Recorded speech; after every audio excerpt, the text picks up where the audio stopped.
5 metre 40 centimetre लांब असलेल्या एका तांब्याच्या तारेपासून 18 मिलीमीटर लांबीचे तुकडे कापून तयार करायचे झाल्यास एकूण किती तुकडे तयार होतील? तर मग आता इथं काय करायचं, याचं रूपांतर कशामध्ये करायचंय? 5 मीटर आणि 40 सेंटीमीटर म्हणजे 540 झालं का नाही?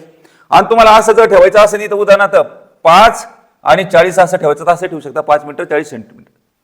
तर मग आता काय करायचंय इथं याचं रूपांतर करण्यासाठी, तर आता इथं काय 540 समजायचं म्हणजे 5 आपण 540 सेंटीमीटर.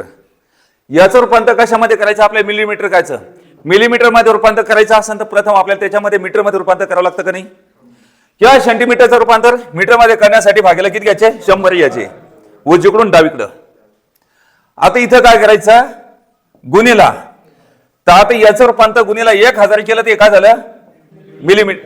मिलीमीटर झाले. एवढं समजलं? किती तुकडे? 18 तुकडे नाही 18 मिली लांबीचे तुकडे बनवायचे म्हणजे भागायला किती द्यायचे सांगा? 18. इथं द्या नाही ते इथं द्या, काही फरक पडत नाही, घाबरायचं काम नाही, कारण भागिल्याच्या स्वरूपामध्ये मध्ये गुणिला चिन्ह नाही, त्याच्यामुळे टेन्शन घ्यायचं काम नाही. तर 2 शून्याला 2 शून्यानं काटायचंय. काटलं?